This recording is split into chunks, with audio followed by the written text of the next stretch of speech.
যে মার পেট ছিঁড়া তারপরে দুনিয়া আইছো, ওই মায়ের খেদমত করবে। তোমার মা তোমারে 10 মাস 10 দিন বহন করেছে, আড্ডা মোড়া হয়ে গেছে, মারে মা বলে না, বাবারে বাবা বলে না, সবার লগে হাসি খুশি, মা বাবার লগে হাসি খুশি না।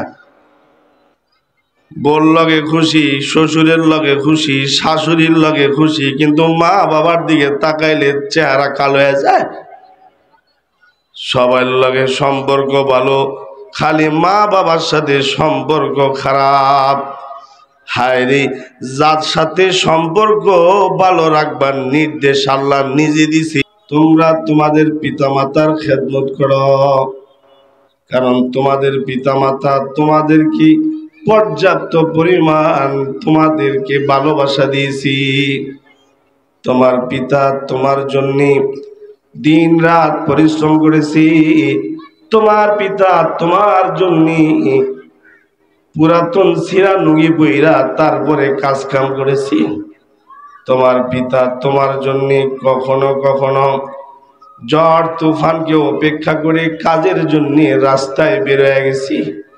তার ভিতরে একটা পেরেশানি হলো, আমি যদি কামাই না করি তাহলে আমার সন্তান খাবে কি? তাই পিতার রোদ বৃষ্টি কি অপেক্ষা করি, পিতার দায়িত্ব নিয়ে ময়দানে বের হয়ে গেছি। এই পিতা মাতার খেদমত তোমরা করবে, বাবার খেদমত করবে, মার খেদমত করবে। মা বাবার খেদমতের মাধ্যমে আল্লাহর সন্তুষ্টি লাভ করবে। হাদিস আছে, আল্লাহর রাসূল বলে, রিজাল রাব্বি ফি রিজাল ওয়ালিদাইন। যদি কোনো সন্তানের উপরে পিতামাতা সন্তুষ্ট হয়ে যায়, তাহলে ওই সন্তানের উপরে আল্লাহও সন্তুষ্ট হয়ে যায়। আস্তে কইছেন, সবাই মিলে জোরে বলেন সুবহানাল্লাহ। রিজাল রাব্বি ক্বালা রাসূলুল্লাহ সাল্লাল্লাহু আলাইহি ওয়াসাল্লাম, قال رسول الله صلى الله عليه وسلم رضا الرب في رضا الوالد وسخط الرب في سخط الوالد। আল্লাহর নবী বলেন, যে সন্তানের উপরে পিতামাতা সন্তুষ্ট থাকি, ও সন্তানের উপরে ও মহান মালিকও সন্তুষ্ট থাকি। যদি কোনো পিতামাতা সন্তানের উপরে অসন্তুষ্ট থাকে, তো বান্দার উপরে আল্লাহ অসন্তুষ্ট থাকি। পিতামাতার খেদমতের নির্দেশ আল্লাহ তাআলা নিজে দিতেছে, ওয়াবিল ওয়ালিদাইনি ইহসানা। পিতামাতার খেদমত করো। তোমার বাবা তোমার খেদমত করেছি, তুমি যখন দুনিয়াতে আসছ, তোমার জন্ম হওয়ার সংবাদটা যখন পিতার কানে গেছে, তখন তিনি একটা হাসি দিছি, এমন হাসি অন্য কেউ দেয় নেই। তোমার জন্মের সংবাদ শুনে তুমি দুনিয়াতে এসেছ, একজনে ফোন করে বলছে কিংবা গিয়া বলছে আপনার ছেলে হয়েছে, আপনার মেয়ে হয়েছে, শুনতে দেরি হয়েছে, ও বাবার সাথে সাথে একটা বড় করে হাসি দিছে, দৌড় দিয়া ঘরে ঢুকা নিজের আদরের সন্তানকে টেনে বুকে লইছে, পায়ে চুমা দিছে, পেটে চুমা দিছে, হাতে চুমা দিছে, মাথায় চুমা দিছে, গালে চুমা দিছে। তুমি জন্ম হওয়ার পরেই তোমার পিতা তোমাকে এমন এমন আদর দিয়েছে, যা পৃথিবীর কোনো ব্যক্তি তোমাকে দেয় নাই। এরকম কিছু আদর তোমার পিতা তোমাকে দিছে, তাই তুমি তোমার পিতার খেদমত করবা, তুমি তোমার পিতার খেদমত করবে। আল্লাহ তাআলার নির্দেশ, আসমান জমিনের মালিকের নির্দেশ। মালিক বলে, ও আমার বান্দারা, তোমাদের প্রতি আমার নির্দেশ দুইটা। এক নাম্বার নির্দেশ হলো, তোমরা আমি আল্লাহর গোলামি করবা। এই দেহে যতদিন প্রাণ থাকবে ততদিন আমার গোলামি করবে। ওয়াবুদ রাব্বাকা হাত্তা ইয়াতিয়াকাল ইয়াকিন। মওত পর্যন্ত তোমরা আমার ইবাদত করবে, অন্য কারো ইবাদত করবে না। শুধুমাত্র আমি রবের ইবাদত করবি। এই নির্দেশ আল্লাহ তাআলা দিয়া দিছি, ওয়াকাদা রাব্বুকা আল্লা তা'বুদু ইল্লা ইয়্যাহ। আল্লাহ ব্যতীত অন্য কারো ইবাদত করা যাবে না, দরগা দুর্গার ইবাদত করা যাবে না, কোন ব্যক্তির পূজা করা যাবে না, শুধুমাত্র একজনের ইবাদত করা যাবে। তিনি কে? আওয়াজ করে জোরে বলেন, তিনি কে? এলো প্রথম কথা। ইবাদতের উপযুক্ত একমাত্র আল্লাহ তাআলা। এই কথা বলে আল্লাহ বলে আমার দ্বিতীয় কথা হলো ওয়াবিল ওয়ালিদাইনি ইহসানা, ওয়াবিল ওয়ালিদাইনি ইহসানা। তোমরা তোমাদের পিতা মাতার সাথে ভালো আচরণ করবা, ইবাদত রবের করবা, খেদমত পিতা মাতার করবা। যতদিন বেঁচে থাকবে ততদিন আল্লাহর ইবাদত করবে, যতদিন বেঁচে থাকবে ততদিন পিতা মাতার খেদমত করবে। নির্দেশদাতা কে? আওয়াজ করে জোরে বলে, নির্দেশদাতা কে? সোজা কথা, আয়াতের তর্জমা হলো সোজা। আল্লাহ বলেন যতদিন বেঁচে থাকবি ততদিন আমার ইবাদত করবি, ইবাদত অন্য কারো করবে না। কারণ তোমরা আমার বান্দা, আমি তোমাদের রব, তোমাদের সাথে আমার পরিচয় আছে, তোমাদের সাথে আমার একটা সম্পর্ক হলো ইবাদতের সম্পর্ক। কারণ আমি তোমাদেরকে বানাইছি ইবাদতের জন্য। জিন্দেগি আমদ বরায়ে বন্দেগি, जिंदगी आमद बराए बंदगी, जिंदगी बेबंदगी शर्मिंदगी। जिंदगी आमद बराए बंदगी, जिंदगी बेबंदगी शर्मिंदगी। তোমাদেরকে জিন্দেগিটা দেওয়া হয়েছে বন্দেগি করবার জন্যে। এজন্যই যারা আল্লাহর গোলামি করবে তাদের মৌতের সময় তাদের কালিমা নসিব হবে। ময়দানে মাশরে আল্লাহ তাআলা তাদেরকে নিজ জিম্মায় জান্নাতের মেহমান বানায় দিবে। এটা আল্লাহ তাআলার হুকুম পালন করার কারণে হবে। প্রথম নির্দেশ হলো ইবাদত করবা আমার, আর দ্বিতীয় নির্দেশ হলো খেদমত করবা পিতা মাতার। খেদমত কাদের করব? এই জোরে বলেন, আমরা খেদমত করব কার? খেদমত তো করি না। যে হারে বর্তমান সময়ে বৃদ্ধাশ্রম হচ্ছে, এভাবে যদি চলতেই থাকে তাহলে প্রতিটা ঘরের পিতা মাতা মনে হয় যে বৃদ্ধাশ্রমই তাদের আশ্রয়স্থল হবে। এর কারণ হলো সন্তান পিতা মাতার খেদমত ছেড়ে দিয়েছে। সন্তান পিতা মাতাকে লালন পালন করে এটা বোঝা মনে করে, সন্তান পিতা মাতার খেদমতটাকে এখন বোঝা মনে করে।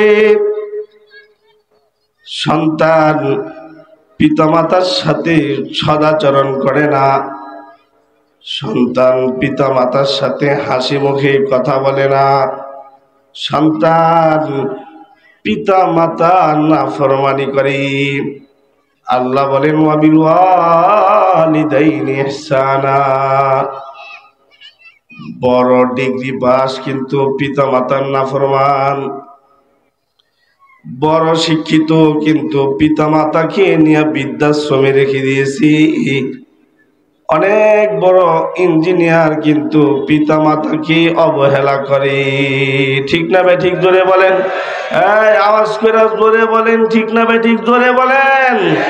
তাই আল্লাহ তাআলা গোটা পৃথিবীর সব পিতামাতার উকিল হয়ে আল্লাহ নির্দেশ দিতেছে ওয়াবিল ওয়ালিদাইনি ইহসানা, وبالوالدين إحسانا ووصينا الإنسان بوالديه حملته أمه كرها ووضعته كرها وحمله وفصاله 30 شهرا حتى إذا بلغ أشده وبلغ 40 سنة তুমি তো জানো না তোমার মায়ে তোমারে পেটে বহন করেছি তোমারে যদি একটা ইটের একটা 1 কেজি ওঠে 1 কেজি ওজনের একটা ইট যদি তোমার পেটে যদি বেঁধে দেওয়া হয় তাহলে তুমি হাঁটতে পারবে না কিন্তু তোমার মা তোমারে পেটে লইয়া হাঁটছে রান্না করছে কাপড় ধুইছে যত কাজ আছে সব করেছে এজন্য আল্লাহ বলে মায়ের খেদমত করো বাবার খেদমত করো আওয়াজ করে জোরে বলেন নির্দেশদাতা কে আওয়াজ করে জোরে বলেন সবাই জবান ছেড়ে জোরে বলেন নির্দেশদাতা কে কে আল্লাহ নির্দেশ দিয়া বলে ওয়াবিল ওয়ালিদাইনি ইহসানা তুমি দুনিয়া আইছো বাবাই খুশি হইছে তুমি দুনিয়া আইছো এবার তোমার জন্য তেল লাগে তোমার জন্য দুধ লাগে তোমার জন্য মশারি লাগে তোমার জন্য কাপড় লাগে তোমার জন্য ওষুধ লাগে তুমি তো কামাই করতে পারো না কিন্তু তোমার এই প্রয়োজনগুলো দেখা দিয়েছি তোমার কাপড়ের প্রয়োজন দেখা দিয়েছে তোমার খাবারের প্রয়োজন দেখা দিয়েছে তোমার ওষুধের প্রয়োজন দেখা দিয়েছে কিন্তু তুমি আর আমি তখন তো কামাই করতে পারতাম না ওই সময় তোমার আমার পিতা হইছে তোমার আমার ব্যাংক ওই পিতা নামক ব্যাংকে থেকে টাকার মাধ্যমে তোমার আমার জরুরত পূরণ হয়েছে আর মা জননী তোমাকে পেটে যেমন বোঝা হইছে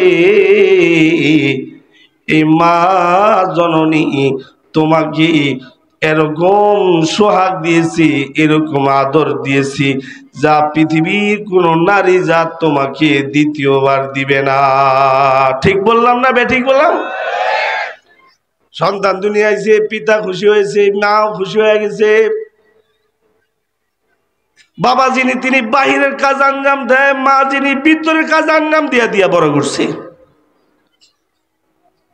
তুমি আর আমি তোমার আমার মার পেট ছিঁড়া দুনিয়াতে আইছি আল্লাহ বলে ওয়াসাইনাল ইনসানা বিওয়ালিদাইহি ইহসানা হামালাতহু উম্মুহু ওয়াহনান বাদা ওয়াহনিন আল্লাহ তাআলা বলেন মা বাবার উপরে তোমরা দয়া করো মা বাবার সাথে ইহসান করো কারণ তোমার পিতামাতা তোমার সাথে ইহসান করেছে যদি মা বাবা ছোটবেলায় আমাদের উপরে দয়া না করতো তাহলে আমরা আজকে এত বড় হইতাম না মা বাবা যদি আমাদেরকে ভালোবাসা না দিত তাহলে আজকে মানুষের সমাজে মানুষ হইয়া বেঁচে থাকতে পারতাম না এই জন্য মা বাবার জিম্মাদার আল্লাহ নিজে হইয়া ওকালতি করতেছে আল্লাহ বলে তোমাদের পিতা তোমাদের মাতা তোমাদের কাছে আমানত পিতা মাতার খেদমত করে জান্নাত কামাই করো আল্লাহর নবী বলে ক্বালা রাসূলুল্লাহ সাল্লাল্লাহু আলাইহি ওয়াসাল্লাম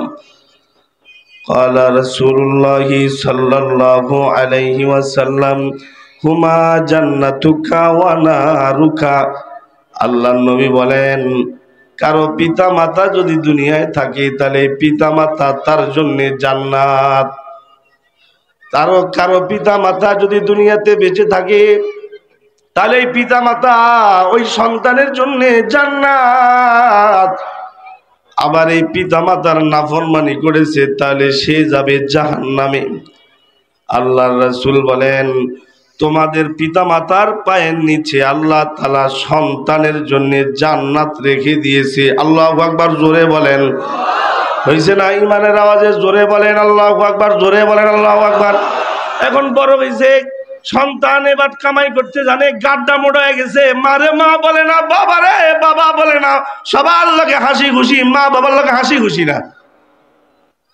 বোর লগে খুশি শ্বশুরের লগে খুশি শাশুড়ির লগে খুশি কিন্তু মা বাবার দিকে তাকাইলে চেহারা কালো হয়ে যায় সবার লগে সম্পর্ক ভালো খালি মা বাবার সাথে সম্পর্ক খারাপ হায় রে যার সাথে সম্পর্ক ভালো রাখবার নির্দেশ আল্লাহ নিজে দিছি তাদের সাথে আমাদের সম্পর্ক খারাপ বুঝাইতে চাইলাম বাবা আপনার আমার খেদমত করছে আপনার আমার শখ হয়েছে একটা সুন্দর জামা পরান শক্ত হয়েছে কিন্তু কামাইতো নাই। বয়স হইল 2 বছর, 3 বছর, 4 বছর, 5 বছর, 6 বছর, 7 বছর, 8 বছর, 9 বছর, 10 বছর। ওই বয়সে সুন্দর একটা শার্ট পরবার মন চাইছে, সুন্দর একটা পাঞ্জাবি পরবার মন চাইছে, সুন্দর জুতা পরবার মন চাইছে, সাইকেল দিয়া ঘুরবার মন চাইছে, চকলেট খাইবার মন চাইছে, আইসক্রিম খাইবার মন চাইছে, আরো কত কত রকমের খায়েশ আমার ভিতর ছিল, সবই ছিল, কিন্তু টাকা ছিল না। কিন্তু এই টাকার যোগানটা বাবা নিজে দিয়েছে। বাবার ওষুধের টাকা, যেই টাকাটা বাবা আলাদা করে রাখতো, যেই টাকার মাধ্যমে ওষুধ কিনা ওষুধ খাইব। যখনই সন্তান বলছে আব্বু আমার একটা জামা কিনে দেওয়া লাগবে, সন্তান যখন আবদার করছি, বাবার কলিজাটার সাথে সাথে টুকরা হয়ে গেছে। বাবার সাথে সাথে সন্তানরে টান দিয়া কোলে লইয়া বাজারে মার্কেটে লইয়া গেছি। সন্তানরে নতুন জামা কিনা দিছে, নিজে নিজে ছিঁড়া জামা পরে, নিজে ছিঁড়া লুঙ্গি পরে, সন্তানকে নতুন নতুন জামা কাপড় পরাইছে, নিজে জুতা ছাড়া ঘুমায়, নিজে জুতা ছাড়া হাঁটছে। সন্তানের জন্য বাজার থেকে নতুন জুতা বাবা এনে দিয়েছে। এই বাবা যখন বুড়া হয়ে যায়, এই বাবাকে সন্তান লালন পালন করতে তখন তার কাছে খারাপ লাগে। কেন খারাপ লাগে? এটা তো খারাপ লাগার কথা না। এই সন্তান যখন ছোট ছিল, আমরা যখন ছোট ছিলাম, তখন আমাদের যত যত জরুরত ছিল সব জরুরত আল্লাহ বাবার মাধ্যমে পূরণ করছে। আজকের এই দিনে বাবা যখন অসুস্থ হয়ে বিছনায় পড়ে যায়, তখন আমরা পিতা মাতাকে বোঝা মনে করি, পিতা মাতার প্রতি আমরা অনেকটা বিরক্ত হয়ে যাই, পিতা মাতার সাথে দুর্ব্যবহার করি। ঠিক কিনা জোরে বলেন? পিতা মাতার সাথে খারাপ ব্যবহার করি। হায় রে, আমি আমার এই চোখে দেখেছি, সন্তান নতুন জামা কিনা পরবে, নতুন জামা গায়ে দিবে, তার বাবাকে বলেছে বাবা আমার নতুন জামা লাগবে। তার কিন্তু জামা আছে, তারপরও যখন বাহানা করে ফেলছে, নতুন জামার বাহানা করছি, বেচারায় মাটি কাটে, মাটির বদলি দেয়। এই মিয়ার কাছে টাকা নেই, সপ্তাহে একদিন টাকা পায়। আমাদের একজনের কাছে আইসা হাত পেতে বলে, ভাই আমার কলিজার টুকরা সন্তান নতুন জামা পরবার চাইছে, আমার কাছে টাকা নাই। ও নতুন জামা পরবার চাইছে, ওর এটা আবদার। এখন আমি বাবা হইয়া যদি এটা পূরণ না করি, তাহলে আমার ঘুম হবে না। আমাকে কিছু টাকা হাওলাত দাও, যাতে করে আমি আমার সন্তানের জন্য নতুন জামা এনে দিতে পারি। তো টাকা হাওলাত দিলে পরে দৌড় দিয়া বাজারে গিয়া সন্তানের জন্য নতুন জামার ব্যবস্থা করেছি। এই সন্তান যখন ব্যারিস্টার হয়ে যায়, এই সন্তান যখন বড় ডাক্তার হয়ে যায়, এই সন্তান যখন বড় বিএসসি ইঞ্জিনিয়ার হয়ে যায়, তখন এই সন্তান পিতা মাতার সাথে ঘরে থাকে না। তখন এই সন্তানই পিতা মাতার জন্য বৃদ্ধাশ্রম তালাশ করে। এই সন্তান তখন পিতা মাতাকে খেদমত করা বোঝা মনে করে। অথচ এই পিতায় তার সন্তানের গায়ে নতুন জামা পরাইবার জন্য মানুষের কাছে গিয়া টাকা হাওলাত করেছি। এরকম বহু ঘটনা আছে। বাবার আলোচনা সন্তানের উপরে অনেক আছে, অনেক ইহসান বাবা করে। হাল জাযাউল ইহসানি ইল্লাল ইহসান। ইহসানের বিনিময় ইহসানি হওয়া চাই। পিতার আলোচনা আল্লাহ করেছে, পিতার আলোচনা নবীজি করেছে। পিতার আলোচনা এমন যা সর্বাগ্রে করা যায়। কোন একজন সাহাবী নবী আলাইহিস সালাতু ওয়াস সালামের খেদমতে হাজির হয়ে বলে, আল্লাহর নবী গো, আমি কার খেদমত করব? নবী আলাইহিস সালাম বলেন, তুমি তোমার মায়ের খেদমত করবা। এরপরে সাহাবী জিজ্ঞাসা করছে, আল্লাহর নবী এরপরে আমি কার খেদমত করব, কার সেবা দিব?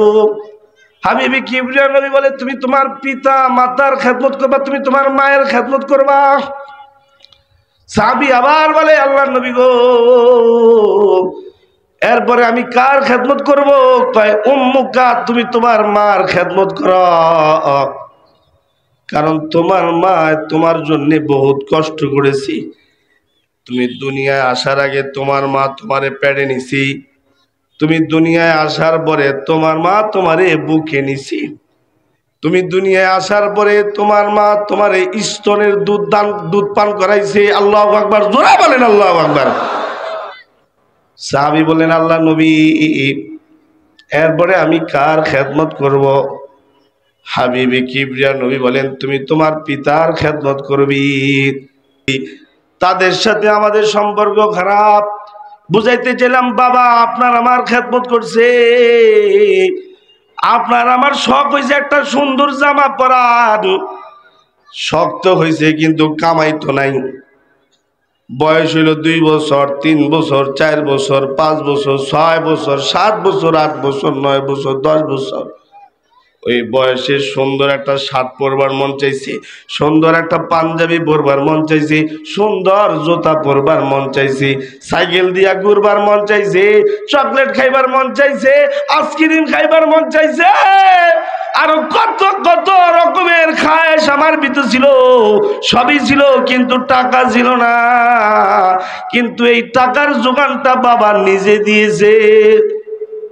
বাবার ওষুধের টাকা, যেই টাকাটা বাবা আলাদা করে রাখতো, যেই টাকার মাধ্যমে ওষুধ কিনা ওষুধ খাইব। যখনই সন্তান বলছে আব্বু আমার একটা জামা কিনে দেওয়া লাগবে, সন্তান যখন আবদার করছি, বাবার কলিজাটার সাথে সাথে টুকরা হয়ে গেছে। বাবার সাথে সাথে সন্তানরে টান দিয়া কোলে লইয়া বাজারে মার্কেটে লইয়া গেছি, সন্তানরে নতুন জামা কিনা দিছে, নিজে নিজে ছিঁড়া জামা পরে, নিজে ছিঁড়া লুঙ্গি পরে, সন্তানকে নতুন নতুন জামা কাপড় পরাইছে, নিজে জুতা ছাড়া ঘুমায়, নিজে জুতা ছাড়া হাঁটছে। সন্তানের জন্য বাজার থেকে নতুন জুতা বাবা এনে দিয়েছে। এই বাবা যখন বুড়া হয়ে যায়, এই বাবাকে সন্তান লালন পালন করতে তখন তার কাছে খারাপ লাগে। কেন খারাপ লাগে? এটা তো খারাপ লাগার কথা না। এই সন্তান যখন ছোট ছিল, আমরা যখন ছোট ছিলাম, তখন আমাদের যত যত জরুরত ছিল সব জরুরত আল্লাহ বাবার মাধ্যমে পূরণ করছে। আজকের এই দিনে বাবা যখন অসুস্থ হয়ে বিছনায় পড়ে যায়, তখন আমরা পিতা মাতাকে বোঝা মনে করি, পিতা মাতার প্রতি আমরা অনেকটা বিরক্ত হয়ে যাই, পিতা মাতার সাথে দুর্ব্যবহার করি। ঠিক কিনা জোরে বলেন? পিতা মাতার সাথে খারাপ ব্যবহার করি। হায় রে, আমি আমার এই চোখে দেখেছি, সন্তান নতুন জামা কিনা পরবে, নতুন জামা গায়ে দিবে, তার বাবাকে বলেছে বাবা আমার নতুন জামা লাগবে, তার কিন্তু জামা আছে, তারপরও যখন বাহানা করে ফেলছে, নতুন জামার বাহানা করছি, বেচারায় মাটি কাটে, মাটির বদলি দেয়। এই মিয়ার কাছে টাকা নাই, সপ্তাহে একদিন টাকা পায়। আমাদের একজনের কাছে আইসা হাত পেতে বলে ভাই আমার কলিজার টুকরা সন্তান নতুন জামা পরবার চাইছে, আমার কাছে টাকা নাই, ও নতুন জামা পরবার চাইছে, ওর এটা আবদার। এখন আমি বাবা হইয়া যদি এটা পূরণ না করি তাহলে আমার ঘুম হবে না, আমাকে কিছু টাকা হাওলাত দাও যাতে করে আমি আমার সন্তানের জন্য নতুন জামা এনে দিতে পারি। তো টাকা হাওলাত দিলে পরে দৌড় দিয়া বাজারে গিয়া সন্তানের জন্য নতুন জামার ব্যবস্থা করেছি।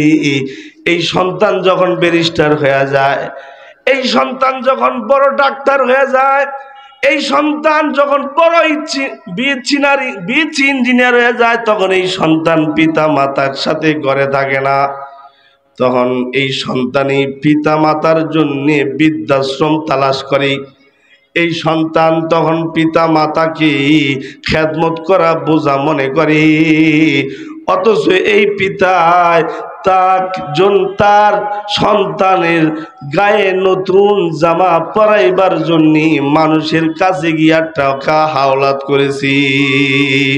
এরকম বহু ঘটনা আছে, বাবার আলোচনা সন্তানের উপরে অনেক আছে, অনেক ইহসান বাবা করে। হাল জাযাউল ইহসানি ইল্লাল ইহসান। ইহসানের বিনিময় ইহসানই হওয়া চাই। পিতার আলোচনা আল্লাহ করেছে, পিতার আলোচনা নবীজি করেছে। পিতার আলোচনা এমন যা সর্বাগ্রে করা যায়। কোন একজন সাহাবী নবী আলাইহিস সালাতু ওয়াস সালামের খেদমতে হাজির হয়ে বলে, আল্লাহর নবী গো, আমি কার খেদমত করব? নবী আলাইহিস সালাম বলেন, তুমি তোমার মায়ের খেদমত করবা। এরপরে সাহাবী জিজ্ঞাসা করছে, আল্লাহর নবী এরপরে আমি কার খেদমত করব, কার সেবা দিব? হাবিবি কিবরিয়া নবী বলে, তুমি তোমার পিতা মাতার খেদমত করবা, তুমি তোমার মায়ের খেদমত করবা।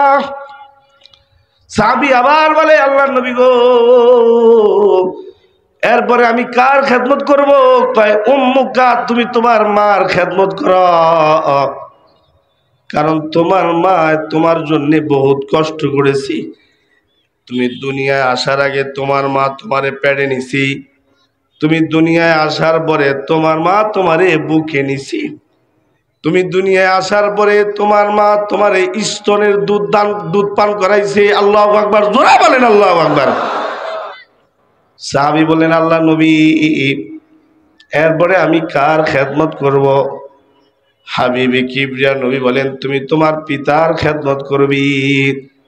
এ হাদিসে আল্লাহর নবী মায়ের খেদমতের কথা 3 বার বলেছে, পিতার খেদমতের কথা 1 বার বলেছে। পিতার খেদমত অনেক হয়েছে, কিন্তু পিতার খেদমতের আলোচনাও আল্লাহর রাসূল করছে। আবার মায়ের খেদমতের আলোচনাও আল্লাহর নবী উম্মতকে শোনায় গেছে। মা বাবার আলোচনা এটা কইরা শেষ করা যাবে না। পিতা সন্তানের উপরে ইহসান করেছে, কিন্তু বর্তমান সময়ে সন্তান পিতা মাতার উপরে ইহসান করতে রাজি না। আরে পিতার খেদমত তো অনেক হয়েছে, এর চেয়ে 1000 গুণে বেশি খেদমত মা করে। মা যিনি মা করে, ওই মার খেদমত সন্তান যদি না করে তাহলে মা কষ্ট পায়। মা বাবা এমনই এক নিয়ামত আল্লাহর তরফ থেকে, যদি মা বাবারে সন্তান কষ্ট দেয় তারপরে কষ্ট নেয় না, সন্তানকে মা বাবা বদদোয়া দেয় না। কারণ মা বাবা জানি আমার জাদুডারে যদি বদদোয়া দেই তাহলে আমার জাদুডার উপরে আল্লাহর গজব চলে আসবি। কারণ মা বাবার দোয়া একেবারে ডাইরেক্ট গিয়ে আল্লাহর কাছে জমা হয়ে যায়। মা বাবার দোয়ার ক্ষেত্রে সন্তানের বেলায় যখন দোয়া করে তখন সামনে কোনো পর্দা থাকে না, বিনা পর্দায় আল্লাহর কাছে দোয়া পৌঁছে যায়। হ্যাঁ, আবার সন্তান যখন পিতা মাতার জন্য দোয়া করে, আল্লাহর নবী বলে পিতা মাতার দোয়াও আল্লাহ তাআলা যেমন কবুল করে, সন্তান পিতা মাতার জন্য দোয়া করলে সন্তানের দোয়াও আল্লাহ তাআলা পিতা মাতার পক্ষে কবুল করে। সুবহানাল্লাহ। রাসূল হাদিসের মধ্যে বাবার কথা 1 বার বলছেন, মায়ের খেদমতের কথা 3 বার বলছে। মা তো মা, মার আলোচনা এমন, মার জন্য সন্তানের জন্য মা সবচাইতে বেশি দরদি হয়ে থাকে। এমন দরদি হয় যে এই যে এরকম শীতের রাত্রি সন্তানকে নিয়ে যখন মা শুয়ে পড়ে, দেখা যায় শীতের কারণে সন্তান বারবার প্রস্রাব করে। বর্তমান সময়ে কাপড়ের অভাব নাই, কাপড়ের অভাব নাই, আমরা বহু কাপড় চোপড় এখন পাই, কিন্তু আজ থেকে 20 বছর মানুষের ওই সময় এত কাপড় ছিল না। আমরা এখন যত কাপড় আলহামদুলিল্লাহ পাইছি, ওই সময় এত কাপড় ছিল না। যারা মা হয়েছি তারা সন্তানের প্রস্রাব পায়খানা পরিষ্কার করতে করতে এক পর্যায়ে শীতের রাত্রি, লম্বা রাত্র, বড় রাত্র, এশার নামাজ পড়া যখন সন্তানদের নিয়ে শুইছে, তোমারে আমারে নিয়ে যখন শুইছে, 1 ঘন্টা যাওয়ার পরে দিছি প্রস্রাব কইরা। প্রস্রাবের কারণে খেতা যেটা ছিল কাঁথা, এটাকে সরায় দেওয়া হয়েছে। আর একটা সুন্দর করে বিছাই দিছে, কারণ মার কথা হইলো আমার সন্তান তার গায়ে যেন ঠান্ডা না লাগে। মা তার সন্তানের দিকে লক্ষ্য রাখছে, যদিও ঘুমাইছে কিন্তু মার ওই হাতটা কিন্তু সন্তানের বুকের উপরে রাখে। আল্লাহু আকবার, জোরে বলেন আল্লাহু আকবার। কি কথা কন না? ঠিক কইলাম না বেঠিক কইলাম? এই আওয়াজ করে জোরে বলেন, ঠিক না বেঠিক? জোরে বলেন। মা ঘুমায় কিন্তু মার হাত সন্তানের উপরেই থাকে। মা ঘুমানোর আগেও সন্তানের সব কিছু পর্যবেক্ষণ করে। মা ঘুমায় সময়ও সন্তানের বুকের সাথে জড়ায় তারপরে ঘুমায়। মা ঘুমের ঘরে নিজের হাত দিয়া সন্তানের প্রস্রাব পায়খানা টেস্ট করে। চোখ বন্ধ, সন্তানের খেদমত করতে করতে মা দুর্বল হয়ে যায়। সন্তানের খেদমত করতে করতে মার খানা দানা বন্ধ হয়ে যায়। সন্তানের খেদমত করতে করতে মা একেবারে স্বাস্থ্যওয়ালা মানুষটা স্বাস্থ্যহীন হয়ে যায়। মা যখন ঘুমায় ওই সময়ও সন্তানের বিছনা ভিজা গেল কিনা তাপ ঘুমের ঘরে হাত দিয়া দেখি, যদি দেখে সন্তানের পিঠের নিচে থাকা কাপড় ভিজা গেছে, মা জননীর সাথে সাথে কাপড়টাকে পাল্টাইছে, অন্য আরেকটা কাপড় দিছে। শুধু তাই না, সাথে সাথে স্তনমুখী দিয়া বলছে, বাবা খাও, ভালো করে খাও, তোমার পেট খালি হয়ে গেছে। শুধুই তাই না, খাওয়াইছে। কিছুক্ষণ পরে পরে পায়ের মধ্যে চুমা দিছে আমার আব্বু। আমার আব্বু, মা আব্বু বলে পায়ে চুমা দিছে। মা সন্তানের গায়ে এমন কোনো জায়গা নাই যে জায়গায় মা চুমা দেয় না। বাবা এমন কোনো জায়গা নেই সন্তানের যে জায়গায় চুমা দেয় না। কিন্তু আমরা এমন নাফরমান সন্তান, আমরা আমাদের পিতা মাতার হাতে কোপালে চুমা দিবার পারি না। এই তো আমাদের জিন্দিগির অবস্থা। এই মা তোমারে আমারে চুমা দিছে, এই মা তোমার আমার প্রস্রাব পায়খানা পরিষ্কার করতে করতে অসুস্থ হয়ে গেছে। এই মা তোমার আমার জন্য রাতকে রাত অর্ঘমা করেছি। যদি খালি সন্তান অসুস্থ হয়েছে, মার ঘুম হারাম হয়ে গেছে, বাবার ঘুম হারাম হয়ে গেছে, এ অসুস্থ সন্তানরে নিয়ে সারা রাত বসে থাকি। অসুস্থ সন্তান মা বাবার কোল থেকে নামায় না।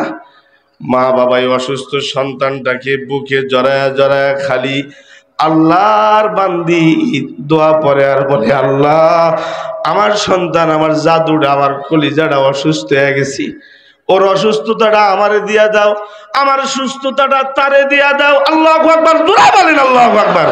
হইছে না? ইমানের আওয়াজে জোরে বলেন আল্লাহু আকবার, জোরে বলেন আল্লাহু আকবার। এরকম ভালোবাসা পৃথিবীর আর কেউ তোমাকে আমাকে দিবে না।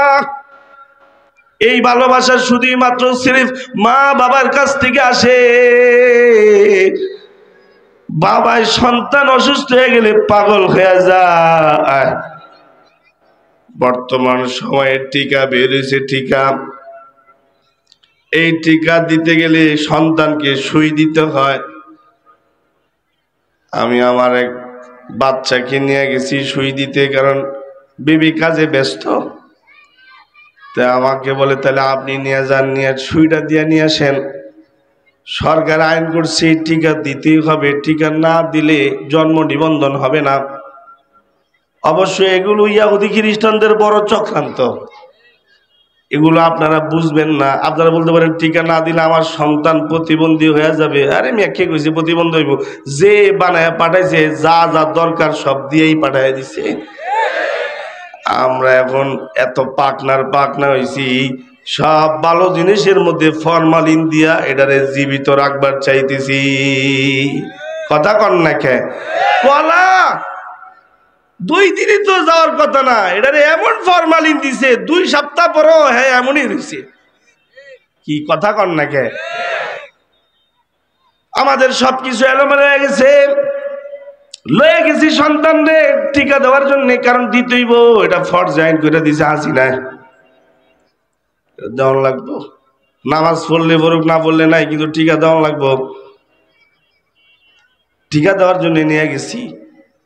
বিশ্বাস করো ভাই, আমার বাচ্চাকে যখন টিকা দিছি ও একটা চিৎকার দিছে, আমার কলিজা ছিদ্র হয়ে গেছে। এটা যেমন আমার বেলায় হয়েছে, এখানে যারা বাবা হয়ে আজকে এখানে বসেছে তাদের বেলায় এটা হয়েছে। ছেলে যখন মেয়ে যখন চিৎকার দিছে, বাবার কলিজা একেবারে টুকরা টুকরা হয়ে গেছে। কারণ সন্তানের চোখের পানি মা বাবার কাছে অনেক দাম। সন্তান যদি কাঁদে মা বাবার ঘুম হারাম হয়ে যায়। মা বাবা সন্তানকে এত ভালোবাসে, এত ভালোবাসে যে ভালোবাসার শ্বশুর শাশুড়ি বাসে না। কিন্তু বিয়ে করার পরে সন্তান পিতা মাতাকে দেখতে পারে না। মা বাবার লগে বউডাও রাখে না। কোন এক অজুহাতে বউডারে নিয়ে অন্যত্রে গিয়া বাসা বাঁধে।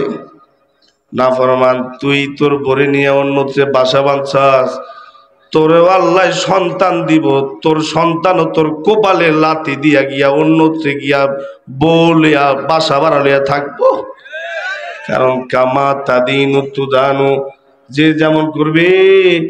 কিন্তু আল্লাহর বান্দা যে যেমন করবে তেমনই পাবি। বলতেছিলাম মা বাবা তোমারে আমারে এমন ভালোবাসে। মার ভালোবাসা তো সর্বোচ্চ, বাবার ভালোবাসার আলোচনা চলে। হাদিস আছে, আল্লাহ রাসূল বলছে সন্তান মরে গেছে, বাবাকে নির্দেশ দিয়েছে তুমি গোসল করাও, তুমি কাফন পরাও, তুমি জানাজার ইমাম হইয়া তোমার সন্তানের জানাজার ইমামতি করো। বাবাই যদি মরা চায় তাহলে ছেলের বেলায় নির্দেশ নবীজি হাদিসে দিছি।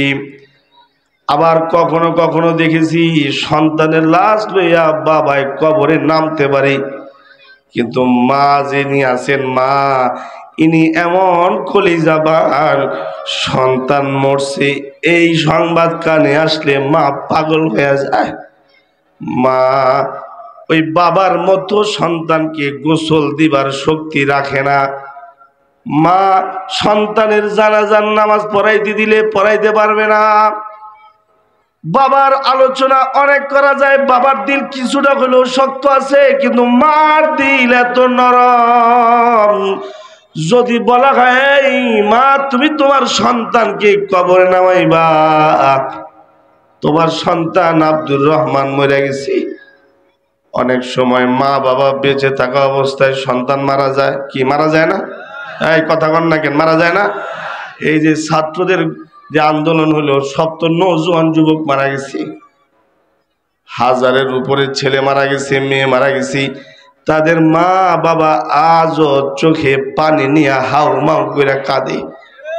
তারা খাওয়ার সামনে নিয়ে বসে, কিন্তু খাবার তারা খাইতে পারে না। ওই যে বারবার মায়ের দৃশ্যে, মায়ের চোখে সন্তানের চেহারা বেশি উঠে। এই জন্য মা রাতের বেলায় ঘুমায় না। তো বলতেছিলাম মা সন্তানকে বুকে জড়ায় তারপরে ঘুমায়। প্রস্তাব করে দিছে 1 কাপড় 2 কাপড় 3 কাপড় 4 কাপড় 5 কাপড় যা ছিল সব ভিজালাইছি প্রস্তাব পায়খানা করে। এবার মা যে কাপড়টা পরছে ওই কাপড়টা আঁচল বাহির করে দিয়া ওই কাপড়ের মধ্যে সন্তানরে শোয়াইছি। কারণ আমার সন্তানরে যদি কাপড় ছাড়া ঘুম পড়াই তাহলে আমার সন্তানের ঠান্ডা লেগে যাবে, তাহলে আমার সন্তানের কষ্ট হবে। মা বাবা সন্তানের কষ্ট হবে অমন জিনিসের দিকে খেয়াল রেখেছি। এই তো মা বাবা, এই মা বাবা তোমারে আমারে এত আদর, এত যত্ন, এত ভালোবাসে যা কেউ করে নাই। তাই আল্লাহ বলে ওয়াবিল ওয়ালিদাইনি ইহসানা। একটা পর্যায়ে গেলে পরে মার কাপড়ের আঁচলের মধ্যে প্রস্তাব করে দিছি, মার কাপড় অন্য সাইডে মা বিছায় দিছি। ওটাও যখন প্রস্তাব করে বিজালাইছি, তখন মা জননী মা এবার মা কই নিয়ে শোয়াইব, কাপড় তো সব বিজালাইছি প্রস্তাব কইরা। এবার মা তোমারে আবার টান দিয়া বুকে শোয়া তারপরে ঘুমাইছি। মার বুকের উপরে মা তার সন্তানকে রাইখা তারপরে রাত পার করছে। এরকম আদর, এরকম ভালোবাসা মা বাবার দ্বারাই সম্ভব। এজন্যই আল্লাহ রাসূল বলে আল জান্নাতু তাহতা কদামিল উম্মাহাত। قال رسول الله صلى الله عليه وسلم قال رسول الله صلى الله عليه وسلم الجنة تحت أقدام الأمهات মা বাবার পায়ের নিচে আল্লাহ তাআলা সন্তানদের জন্য বেহেশত রাইখা দিয়েছে।